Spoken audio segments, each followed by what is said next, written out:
السلام عليكم ورحمة الله وبركاته. أهلا وسهلا بكم أعزائي المشاهدين. أنا معاكم مجدي منصور في برنامجكم الأسبوعي معكم مجدي منصور. بنكون موجودين كل يوم اثنين من الساعة 4:30 للساعة 5.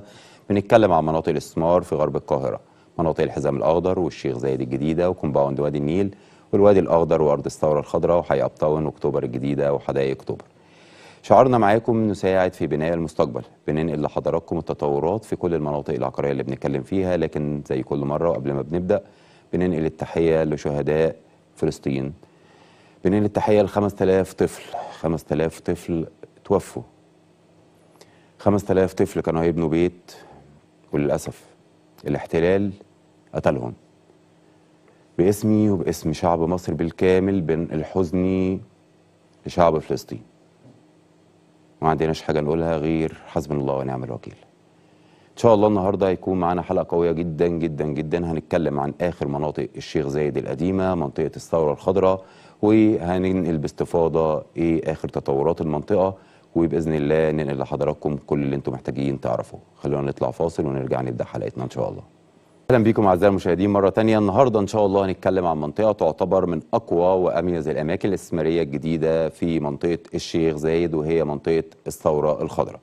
جهاز الشيخ زايد مركز جدا جدا جدا مع المنطقه دي لاخراج الوضع باذن الله بالشكل الذي يليق بها. منطقه تعتبر هي اخر قطعه ارض كبيره موجوده في منطقه الشيخ زايد، تقريبا حدود الارض او مساحه الارض بتصل الى 2500 فدان تقريبا. حدود المنطقه بتبدا من اول مدخل واحد الشيخ زايد بعد الهايبر ماركت على طول، وتقدر توصل للوكيشن الشيخ زايد او الثوره الخضراء عن طريق شارع النزهه الممتد من حدود اول طريق الشيخ زايد لحد طريق مصر اسكندريه الصحراوي. ارض الثوره الخضراء بتبدا تقريبا من بعد اول تلت من شارع النزهه يمين.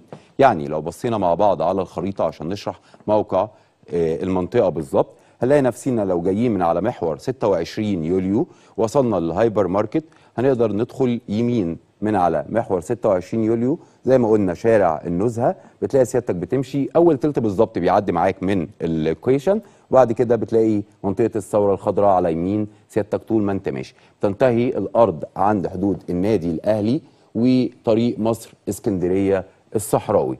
طبعا لوكيشن زي ما انتم شايفين غني جدا جدا جدا، مع وجود كومباوندات في نفس اللوكيشن دوت قويه جدا. يعني انت لو موجود في مكان زي ده هتلاقي حواليك اقوى البراندات تقريبا موجوده في لوكيشن زي دوت. هنحاول نشوف برضو صوره تانية توضح معانا اكتر.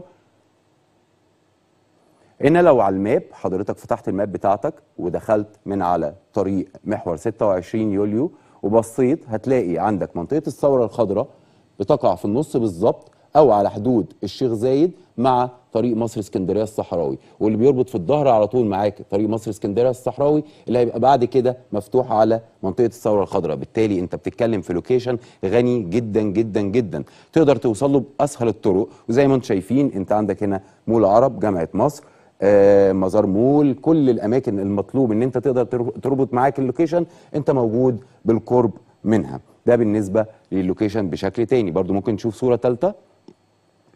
هنا بنوضح معاك طريق مصر اسكندريه ازاي بيحف الارض من خلف الارض. لو حضرتك بصيت معايا كده هنا هتلاقي طريق مصر اسكندريه الصحراوي اللي هو هنا معاه طريق النزهه، وبرده نرجع نربط في اخر اللوكيشن هنا من عند النادي الاهلي مع طريق مصر اسكندريه الصحراوي. ده بيوضح لحضرتك ان انت بتتكلم عن لوكيشن غني جدا جدا جدا، لوكيشن تقريبا يعتبر من اميز المناطق اللي موجوده في منطقه الشيخ زايد القديمه.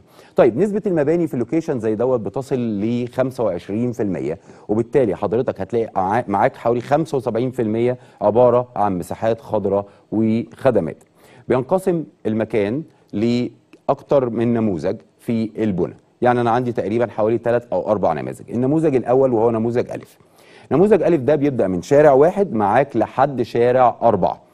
بيكون ارتفاعاته هي عباره عن بدروم وارضي و5 ادوار. فبالتالي انا عندي هنا في اول نموذج ده تقدر تبني لحد 5 ادوار من اول حوض او من اول شارع واحد لحد شارع 4. على فكره شارع 4 موجود معاه برضو ارضي و3. يعني انت في شارع 4 نفسه هتلاقي عندك فيه ارضي و5، وهتلاقي فيه جزء منه مرتبط معاك بارضي و3 ادوار. يبقى ادي اول نموذج. بعد كده بتلاقي النموذج الثاني اللي احنا قلنا بيبدا معانا من شارع 4، وده بيكون ارضي و3 ادوار. وبيمتد معانا تقريبا لحد شارع 15، يعني معانا من شارع 4 في منطقه الثوره الخضراء لحد شارع 15، ده يعتبر كله ارضي وثلاث ادوار، ولا زالت نفس النسبه البنائيه هي اللي هي 25%. فبالتالي انت بتلاقي معاك نسبه بنائيه مديالك مساحات كتير جدا خضراء، مديالك خدمات، مديالك كل اللي انت محتاجه. وصلنا لشارع 15، بيكمل معانا الشارع من 15 لحد حدود شارع 20، وده اللي بيكون قدام النادي الاهلي على طول ومتقاطع مع طريق مصر اسكندريه الصحراوي. وهنا بتقدر تلاقي النسب بتختلف معاك شويه في الارتفاعات، يعني بيكون عندك ارضي واثنين، ارضي واول، او في الغالب ارضي واثنين. فبالتالي بتلاقي نسب المباني او ارتفاعات المباني بتقل معاك علشان يكون عندك كل الارتفاعات اللي انت عايزها في منطقه زي ديت. خلينا نطلع فاصل ونرجع نكمل حديثنا ونشرح ونتكلم عن حاجات مهمه جدا، اوعوا تروحوا في اي حته، استنونا. برحب بيكم مرة تانية أعزائي المشاهدين، وهنبدأ نتكلم عن أخبار التقنين وأخبار استخراج الرخص وبداية البناء في منطقة الثورة الخضراء. بصوا يا جماعة، احنا في البداية الموضوع بالنسبة لنا ان احنا بنتكلم عن لوكيشن بشكل عام في الموسم الأول، ودورنا زي ما قلنا في البداية ان احنا نساعد في بناء المستقبل. طيب ده ليه؟ أنا قاصد من دوت ان انا اوصل الاستثمارات المصرية اللي موجودة في مناطق مختلفة ان هي تتوجه للمناطق بتاعة غرب القاهرة. جنب ده كمان قاصد ان انا الاستثمارات الخارجيه تبقى موجوده كمان في مصر. انا حاسس ان ده دوري، حاسس ان ده الدور اللي المفروض ان هو كل واحد في مصر يعمله، ان هو فعلا يساعد في بناء المستقبل. فنرجع للثوره الخضراء ونقول ايه اخبار التقنين، اخبار البنى، اخبار الرخص والكلام ده كله. جهاز الشيخ زايد عايزين نقول ان هو بيعتبر المنطقه دي من اميز الاماكن اللي موجوده عنده واللي شغال عليها بشكل قوي جدا. والتقنين في منطقه الثوره الخضراء هو عباره عن تقنين عيني، بمعنى حضرتك مثلا عندك النهارده ارض بتتنازل عن نص الارض ديت للجهاز كاطار تقنيني، لكن بيكون ليك الحق والاولويه كمالك للارض دي ان انت تشتري الجزء اللي موجود في الارض اللي انت تنازلت عنه. بمعنى حضرتك عندك مثلا 5 فدان، تنازلت عن 2 فدان ونص، من حقك انت والاولويه ليك انك تقدر تشتري الجزء اللي انت استقطع منك كنظام تقنين. وده على فكره ميزه مهمه جدا، لانه بيسمح لك ان انت ترجع تاني ارضك، ولان ده بيكون في الغالب بنظام التقسيط، فبيكون بالنسبه لك سهل وبيوضح لك ان انت تقدر تخلي المشروع بتاعك زي ما كان، وده ميزه بنشكر جهاز الشيخ زايد عليها. بالنسبه للرخص، تمام، ولتصريحات كتير من جهاز الشيخ زايد اكدت ان المنطقه تعتبر من اهم اولوياته هو وهيئه المجتمعات العمرانيه، وده ظهر في اكتر من لقاء ما بين السيد رئيس الجهاز الشيخ زايد طبعا ومجموعه من الساده الملاك. في اكتر من حوار جمعهم كانت نتائجه ايجابيه جدا جدا جدا، لدرجه ان تقدر تقول ان غالبيه الملاك تقريبا خلاص كلهم قدموا على ملفات التقنين. وكمان في مشروع كبير جدا بدأ يبقى موجود، وده من بدري لسه مش جديد، يعني في أول منطقة الثورة الخضراء، وبدأ يطرح وحداته للبيع في المنطقة، وده كبراند بيتحط في أول المنطقة عشان يوصل للناس قد إيه المكان دوت هيكون مكان مميز وهيكون مكان قوي في المستقبل. احنا قلنا من شويه واحنا بنشرح، قلنا المكان اصلا انت لو بصيت عليه كده على الماب هتلاقي اقوى البراندات المعروفه في سوق العقارات في مصر كلها موجوده جنبك. بلس ده بقى وجود النادي الاهلي في اخر الارض، ويمكن ده لوحده اصلا بيزود الارض قيمه، يمكن عشان انا اهلاوي بس هو بصراحه بيزود الارض قيمه بشكل كبير جدا جدا جدا. احنا بنقول ان بصراحه حركه المبيعات في لوكيشن زي دوت بالنسبه للساده المستثمرين والمطورين متوقع ان هي تبقى حركه قويه جدا جدا جدا، وهتكون عامل جذب للمستثمرين سواء في مصر او خارج مصر، وده اللي احنا نفسنا يحصل.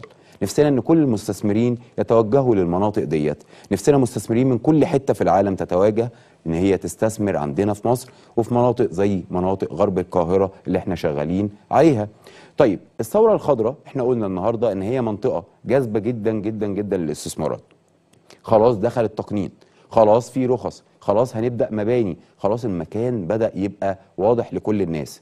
انا عايز اقول لحضرتك ان مكان زي دوت لما تيجي النهارده تتكلم مع اي حد من جهاز الشيخ زايد او من الهيئه يقول لك ده مكان بالنسبه لنا يعتبر واخد اولويه قصوى بالنسبه لينا كشغل. خلاص الشيخ زايد القديمه تقريبا كلها خلصت، فاحنا عندنا ده اخر جزء موجود شغالين عليه بقوه، عايزين نشتغل في المرافق بشكل قوي جدا، عايزين نشتغل في البنيه التحتيه بشكل قوي جدا، عايزين المطورين اللي يكونوا موجودين كلهم يكونوا شغالين بشكل قانوني. فبالتالي النهارده انت عمرك ما هتلاقي في مكان زي ده غير شغل بشكل قانوني، سواء من ناحيه التقنين، سواء من ناحيه الرخص، سواء من ناحيه المباني. فبالتالي ده بيديلك عامل طمانينه للي بيجي يشتري بتشتري منك. دايما احنا كعملاء بندور ان انت وانت بتشتري في اي مكان جديد ان انت تلاقي فيه طمأنينة بالنسبه لك او نقط قانونيه، وده اللي بيعمل عليه جهاز الشيخ زايد النهارده، ان هو يطلع مكان زي الثوره الخضراء بالشكل القانوني الذي يليق بيه.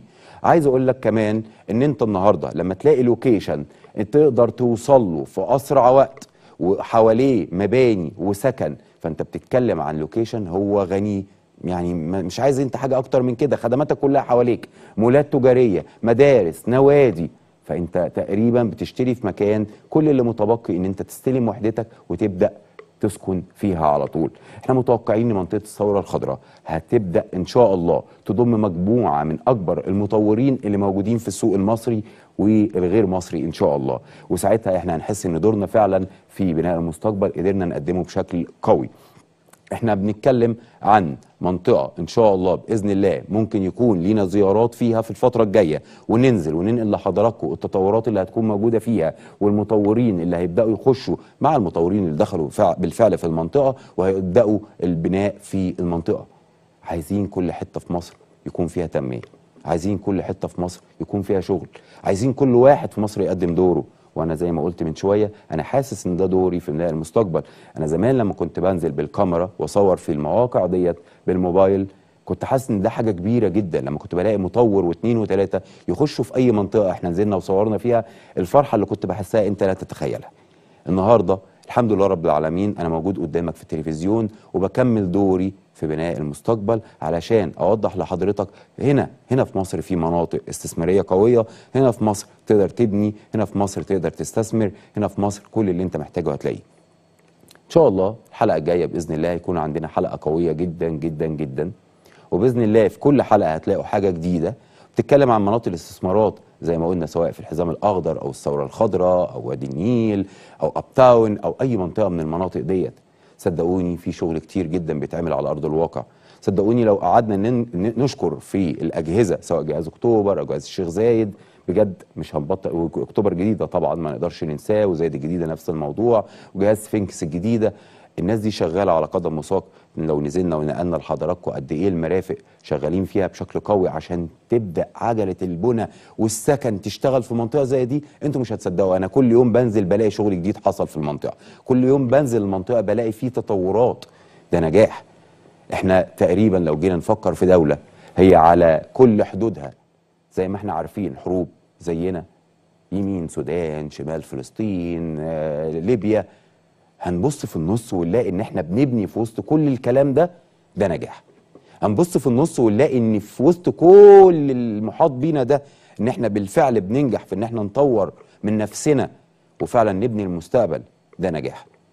انا بجد عايز اشكر كل حد بيساهم في ده، كل حد بيقدر النهارده ان هو يحط ايده في ايد الدوله عشان ينجح الدوله في دورها في بناء المستقبل. هو ده اللي احنا عايزينه، هو ده اللي احنا عايزين نشوفه في البلد بجد. مش وقت اي فرقه، مش وقت اي فرقه خالص، هو وقت الاتحاد والاتحاد فقط، لان احنا في وقت حساس جدا جدا جدا جدا. يمكن انا خرجت عن كلامي بس صدقوني هو ده اللي انا حاسس بيه. حاسس ان احنا دلوقتي لو ما اتحدناش احنا هنخاف على بلدنا وهنخاف على مستقبل بلدنا. فبالتالي الاتحاد قوه اتعلمناها واحنا في ابتدائي، وانا كبرت لسه بفكر فيها وبقول الاتحاد قوه. عندنا عامل مهم جدا، احنا هنرجع لموضوع فلسطين سريعا لان هو موضوع الشغل الشاغل بالنسبه لكل الشعب المصري. وبشكر جدا جدا جدا كل من دعم فكره المقاطعه، وبشكر جدا كل الناس اللي بتدعي ليهم. واخيرا الاتحاد. الحلقه الجايه ان شاء الله هيكون عندنا حلقه قويه جدا جدا جدا باذن الله. هيكون عندنا حاجات من السايت احتمال كبير ان شاء الله ننقلها لكم، نوريكم قد ايه بقى يبقى في شغل، بدا يبقى في شغل في المواقع، والناس بدات تبني وبدات تطور وبدات تنجح في فكره جذب الاستثمارات لمصر. انا بشكركم. كنت معاكم مجدي منصور، وبرنامجكم الاسبوعي بنكون مع بعض كل يوم اثنين من الساعه 4:30 للساعه 5، وزي ما قلنا بننقل لحضراتكم تطورات الاعمال في غرب القاهره. وباذن الله اشوفكم الاسبوع الجاي باذن الله على خير. كنت معاكم مجدي منصور، السلام عليكم ورحمه الله.